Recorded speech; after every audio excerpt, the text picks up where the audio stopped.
In this lecture, we'll continue our discussion on the components of a computer system. Specifically, we're going to look at the components of the CPU. The arithmetic logic unit, or the ALU, is the subsystem that performs mathematical and logical operations, such as addition, subtraction, and comparison for equality. Although they can be viewed as separate components, in all modern machines, the ALU and the control unit, which we'll discuss later on, have become fully integrated into a single component, which we call the processor, or the CPU.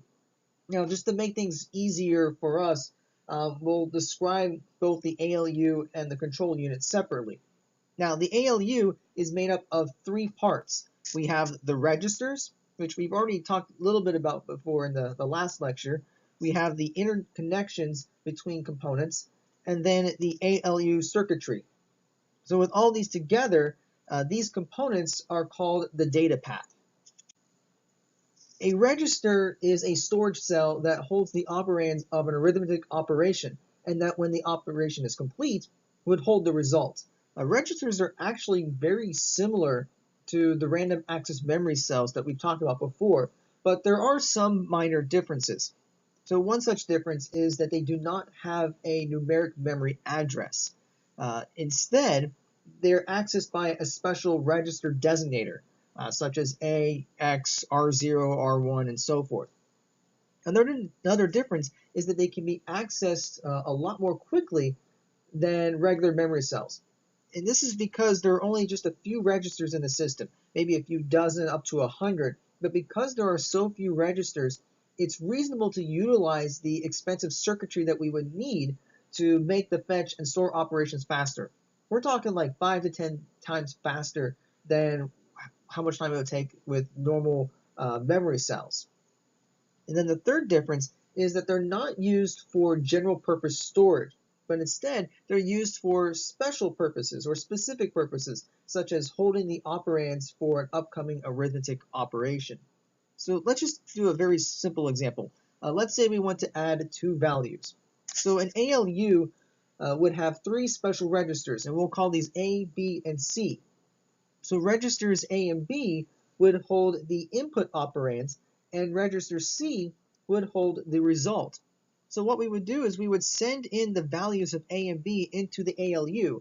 The ALU will do the computation, figure out the sum, and then that sum will be stored into register C. So here's how we would perform the arithmetic operation. So it's first worth noting that a typical ALU would have 16, 32, or 64 registers inside of it. Now each of these registers would be connected to a communication path that we label left and right. So we actually have like two different communication paths, and we call these paths buses.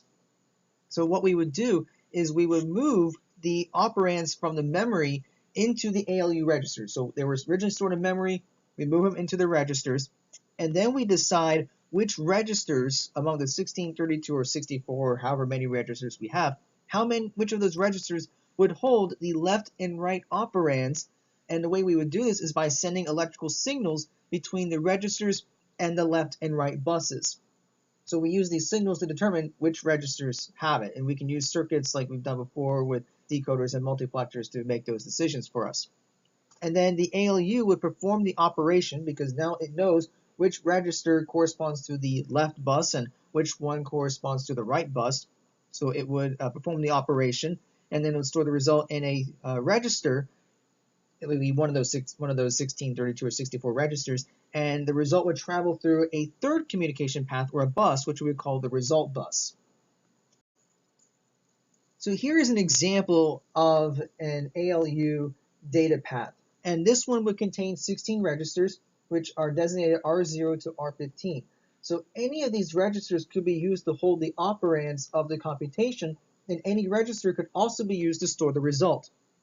So for example, maybe R2 right here would store one of the operands, so maybe it stores the left operand, and R0 stores the right operand.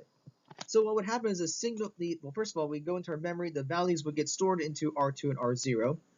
R2 would receive a signal that gets sent to the left bus right here, so it gets sent right here. And then R0 would have a signal that's sent to the right bus to say that it has the right operand. And then these signals would get sent to the ALU, so that they get sent down here. The ALU would do the computation, and then the result would be sent through this result bus here, and then it would get stored into another register. So maybe we'll use R1, for example. So it'll travel up here, and then it'll get stored into R1, and then that result will get stored into memory somewhere. The final component of the ALU is the ALU circuitry itself. And these are just simply the circuits that carry out several different types of operations. So for example, A plus B, or checking if A equals B, or A minus B, A times B, A divided by B, A less than B, A greater than B, A and B, and so forth. Now we've talked before about how these circuits are constructed by using the three basic logic gates AND, OR, and NOT. And then we did at least one example of adding two numbers together. So the primary issue here, though, is how do we select the desired operation from among all the possibilities for a given ALU? So, I mean, if we're given these different 8 operations, how do we tell an ALU that can perform any of these operations that we want only the result for one operation? Well, one possible way to handle this is to use the multiplexer control circuit. So we talked about this a while back, and remember that a multiplexer is a circuit with 2 to the power n input lines, which we number 0 to 2 power n minus 1. We have n selector lines, and then we have one output line. These selector lines are interpreted as a single binary number from 0 to 2 power n minus 1, and the input line corresponding to this number has its value placed on the single output line. So what we would do here is we can have the input lines be all of the possible operations that we can perform. And we can just assume that every time the ALU is enabled and given values for A and B, we'll just say that the ALU performs all of the operations that are possible.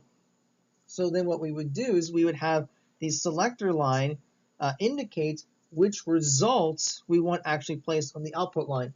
So we'll just say do all the operations, and all those would be, each operation would be designated as an input line, and then we would place on the selector line the identification number of the operation whose output we want to keep.